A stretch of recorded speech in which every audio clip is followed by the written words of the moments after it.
y delimita claramente las competencias entre el Poder Judicial y del Poder Ejecutivo, en concordancia con la Ley Nacional 26061. Y en este sentido, dice que todas las medidas de protección integral están a cargo del Poder Ejecutivo, la adopción de las medidas excepcionales también están a cargo del Poder Ejecutivo, porque es el que tiene que aplicar previamente las medidas de protección integral de derechos, y en caso de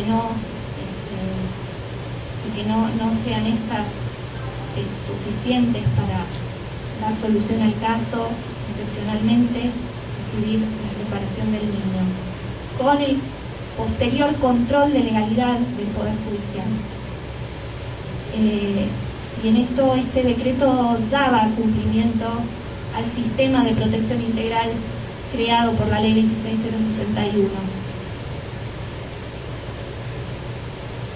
Más tarde la Corte, después de este decreto, vuelve a dictar otra acordada en el año 2010, donde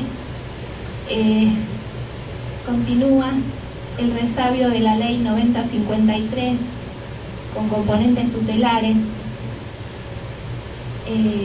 Pues dice: la actuación administrativa no implica que los afectados puedan acudir a la protección judicial si se entiende insatisfecho el interés superior del niño. Lo vuelve a dejar como una pauta interpretativa e incluso rememora el artículo 20 de la 9053, que prevé la intervención del asesor de menores en las causas y no del órgano administrativo. Finalmente, en el año 2011, Córdoba sanciona la ley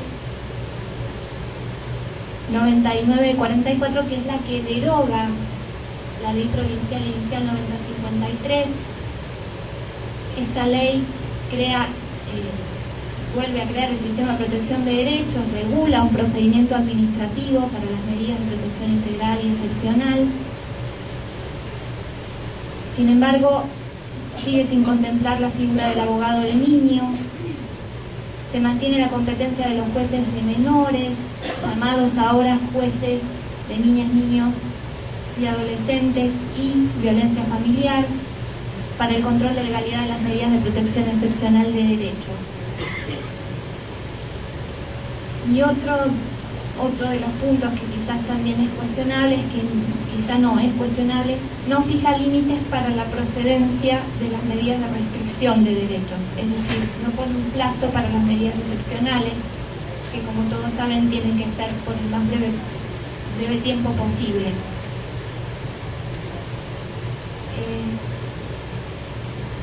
Un último ejemplo, el de Santa Cruz, quizás es el que más se acerca a la aplicación de la 26.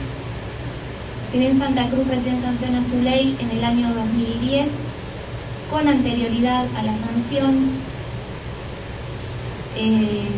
a pesar de que los jueces de menores conservaban la competencia prevencional, ante los conflictos de competencias, los jueces de familia aplicaban la Ley Nacional 26061 en sus aspectos procedimentales, respetando el sistema de protección integral por ella creado, al considerarlo obligatorio por encontrarse ubicado dentro de las competencias concurrentes que el sistema federal argentino habilita respecto de las provincias. En este sentido, el juzgado de primera instancia de Río Gallegos se ha pronunciado varias veces con este argumento, aplicando la ley nacional antes de tener sancionada la ley provincial.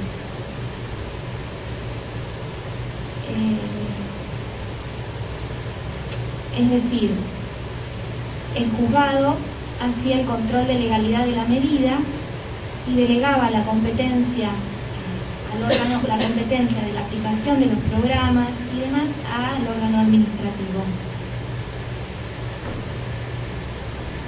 Brevemente, la ley de Santa Cruz crea el sistema de protección integral de derechos, identifica a las instituciones que lo integran, otorgándole competencias bien diferenciadas y de conformidad con lo establecido en la ley nacional. Regula el procedimiento administrativo, y esto es algo muy positivo que tiene la ley, porque es una de las pocas que regula el procedimiento administrativo para las medidas de protección integral y para las medidas de protección excepcional. Crea la figura del abogado del niño como mínima garantía de los procedimientos administrativos, o sea, en sede del Poder Ejecutivo, y judicial. ¿Cómo implementa la figura del abogado del niño? Lo hace a través del Ministerio Público. Si bien la ley crea un registro que depende de la Corte Suprema, un registro de abogados que depende de la Corte Suprema, el Ministerio Público es el que en este momento está asumiendo el rol de abogado y lo hace también porque los mismos jueces solicitan la designación del abogado del niño. Y también cuando el órgano administrativo adopta una medida excepcional, requiere al Ministerio Público la designación de abogado.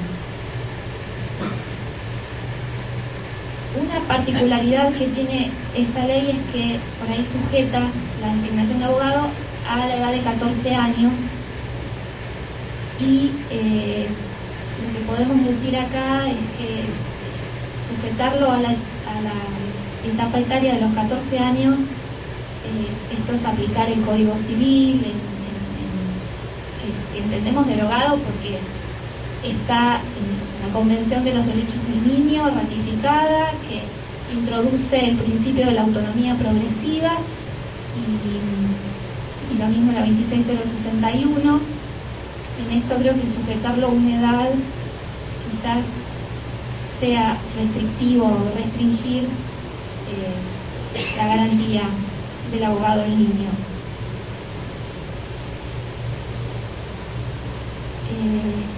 Bueno, para finalizar,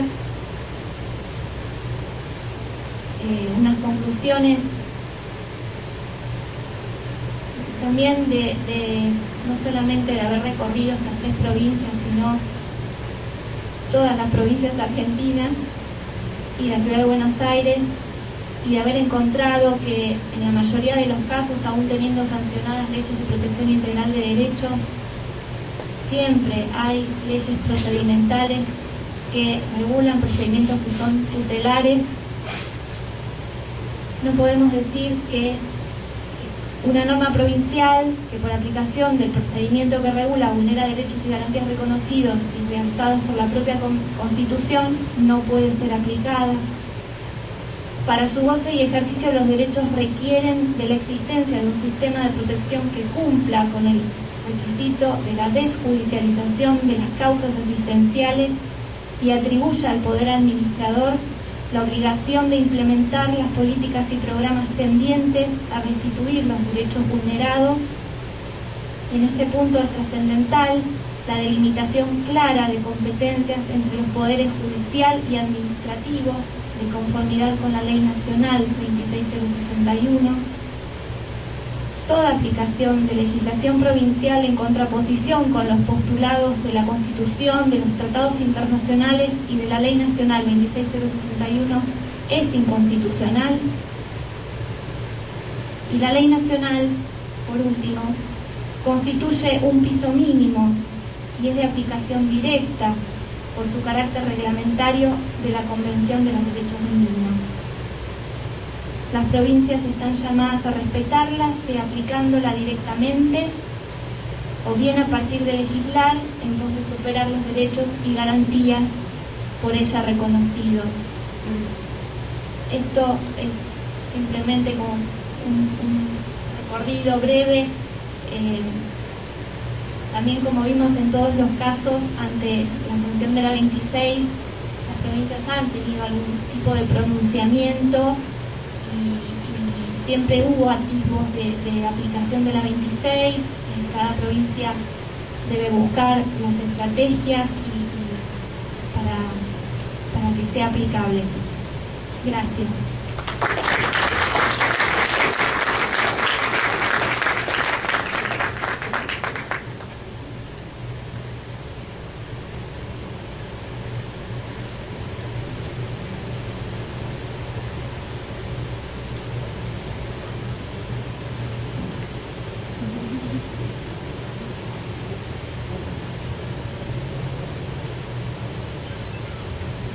Bueno, buenos días a todos y a todas. Muchas gracias por poder compartir con ustedes estas ideas. Un poco nosotros, Victoria, la doctora Lucero, ha trabajado con ustedes, bueno, cómo fue este impacto en diferentes provincias, donde se fue viendo todos los procesos de discusión naturales que existen a la hora de adecuar una legislación donde se redefinen roles de los diferentes actores vinculados a después poder plasmar lo que todos más o menos queremos, que es bueno, que los chicos tengan garantizados sus derechos. Yo creo que un primer tema es, repasando algo, un concepto que es el desafío de la corresponsabilidad, entendida esta no como una responsabilidad de un actor solamente, sino que es una responsabilidad compartida, pero esto no implica que todos tengan la misma responsabilidad, que esto es un concepto que muchas veces lleva a una confusión, y que nosotros queremos delimitar, que esta corresponsabilidad significa que cada institución, cada organismo, cada poder tiene su responsabilidad sustantiva y que no debe hacer precisamente lo que tienen que hacer los otros, sino que debe compartirla cada uno desde su lugar, con su competencia sustantiva. Y es el Estado, obviamente, el que tiene, además de la responsabilidad, la garantía última de que estos derechos se hagan efectivos, ¿no? Y cuando hablamos del Estado, hablamos del Poder Ejecutivo, el Poder Judicial y el Poder Legislativo. Por supuesto que también lo tiene la comunidad, es la sociedad entera la que tiene la responsabilidad de llevar adelante los derechos de los niños y, desde ya, los propios grupos familiares. Estos desafíos, entonces, que asume tener un sistema federal de protección integral de derechos, que a su vez también se expresan en sistemas provinciales de protección de derechos, es esto de construir esta situación de corresponsabilidad de actores en proteger y restituir derechos. También esto implica la necesidad de diseñar una institucionalidad que haga efectivos estos derechos, y en esto hay que prestar mucha atención, poniendo el punto de la mirada siempre en cómo, digamos,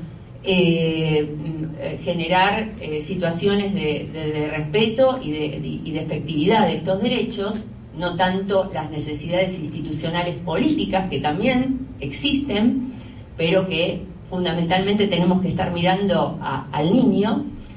La elaboración de circuitos y procedimientos dentro de las instituciones que permiten sacar deslindar estas situaciones que todavía van a subyacer en el accionar de las instituciones y de las personas, que tienen que ver con la discrecionalidad individual que cada actor pueda tener. Esto también conlleva una planificación de carácter intersectorial, y esto significa poder sentarse a discutir planes, programas, servicios, recursos en forma conjunta y estratégicamente, porque no se trata de hacer sumatorias de cosas, sino que, bueno, todos hacia un objetivo común.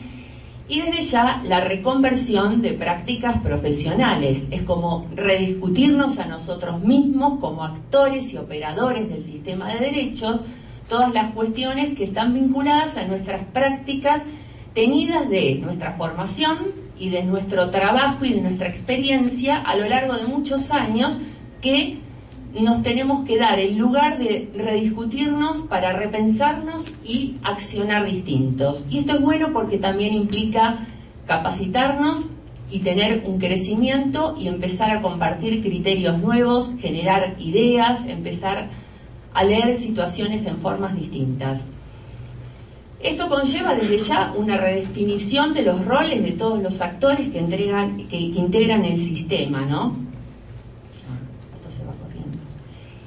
Esto es un gráfico, nada más, que intenta, digamos, describir lo que es este sistema de protección federal de derechos. Yo sé que todos lo conocemos a través de lo que dice la ley 26061, pero me gustaría recalcar algunas cuestiones.